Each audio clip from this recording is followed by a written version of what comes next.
As I was looking forward which book to pick up, um, especially on this day, I thought I couldn't find any book better than Mindset, because this book is, while it is meant to create success, but I think it is a book which also create happiness. This book is written by a psychologist called Carol Dweck. So Carol Dweck was a psychologist, and she worked in Columbia University, in Stanford's, and she worked in an area of developmental psychology, which has gained a lot of visibility and pertinence in these times. So, quick question to all of you, and you can answer it for yourself: is that what leads to the success? Is it genes of a person? Is it the environment which they grow up, or is it both? So I'll pause for 5 seconds and let you reflect. Okay, so normally, as I get into this question, I figure out that a lot of people actually say that it's a combination of both, and the score is about 8 to 9. Large part of that is true, but not completely true, is what Carol talks about. She says that if that would have been the case, then Einstein teacher wouldn't have told his mother that, this guy is abnormal and he'll not be able to study, or for that matter, any of these guys which you read up here. Which means they had something which was not inherent, something which was not available to them, and they built over a period of time. And when we talk about Michael Jordan, and he's said, Jesus in the stand shoes and God of sport and so on and so forth. Fundamentally, I think he was the guy who was persistently working and building his ability. So while probably he had the height and the talent, but I think what he became was an outcome of his hard work. And he keeps on saying that I cannot believe that I will not work hard. And hence, you know, this book's split the world in two parts. And that part is of learners and non-learners. It believes that the people who learn um, eventually incline towards the growth mindset, and people who choose not to learn on the fixed mindset. So there are two kind of mindsets which comes along with it. Now, what is fixed mindset? The fixed mindset people believe that they have got to their optimal level. Their capabilities cannot be drastically shifted. And hence, what they try and do is they start to feel the urgency to prove themselves. You will see them showcasing, you will see them talking and emphasizing how good they are. Um, and when they see other people working hard, they start to believe that um, other people are working hard largely because they're not as bright. However, if they see other people succeeding and they're not succeeding, they start to blame. They start to believe that maybe there is something wrong with the environment. There is something, either this guy is lucky and hence I have not been able to get it and he got it. And hence the key metric um, is to create the perception of how successful or how capable I am. But Carol speaks that there are people who take it head on. They say, if I have a deficiency, why why bother about it?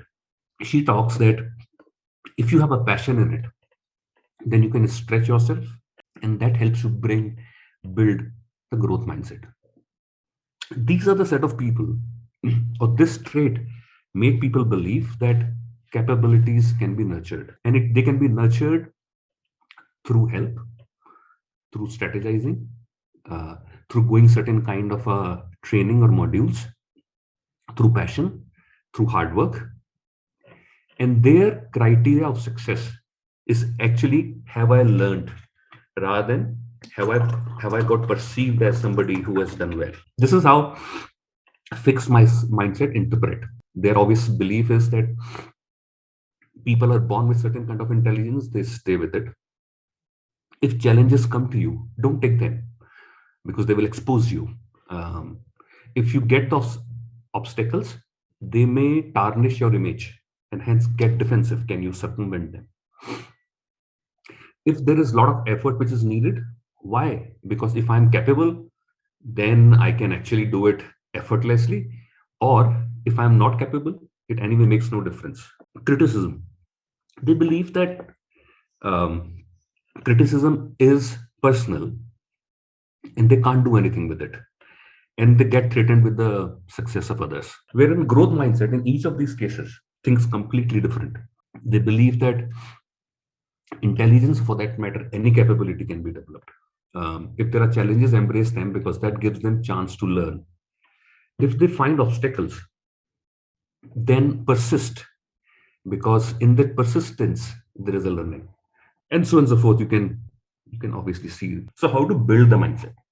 In order to get to the growth mindset, the first principle is that you should know where you are. I mean, are you, as an individual or an organization for that matter, is it a growth? Are you in a growth mindset inclined, or you are a fixed mindset inclined? And how do you know that? And where do you see that? So we'll spend another 5 minutes on that part of it. I think where it starts, and this chart quite beautifully covers it. And if you can just get your focus onto the yellow parts. As parents or as teachers, when we praise the outcome, we are telling people it is important to be successful. However, when as a teacher or parent, we praise the effort, the trials, um, the challenges which people are willing to take, or have people put in their concentration into the things which are difficult, we encourage the process of learning and getting better. So with kids, this is very, very significant, and for that matter, anywhere. The another part was a good example was Lee Krishna, the IBM CEO. When he joined, he said he joined from American Express. He had no background of tech. He said, I would want to remove all those people who believe in elitism, who believe in politicking.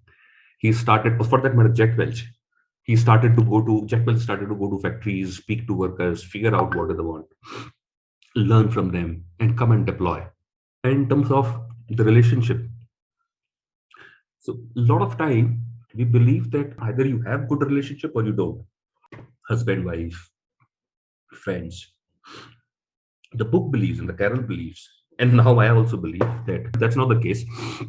You actually can build onto the relationships. It's a beautiful concept or power of yet. So Carol figured out a school in Colombia where the school would not give fail or pass. The fail will be said not yet. And then she started to build upon the thought of not yet. If you're not able to do something today, the book says it's not yet. Not that you don't have the capability to do it. I personally find it very, very powerful. And hence, if I had to summarize the book can be summarized in this 6 areas, where you convert problem into an opportunity, you convert jealousy into an admiration, you convert a difficult situation into a lesson, you work very hard and you feel it's worthwhile to work hard, and you seek criticism, but you respect criticism as a feedback. I would end the book, and I'm also finding it difficult to speak further, with a lot of wishes to all of you on this day, and thanks for joining the session.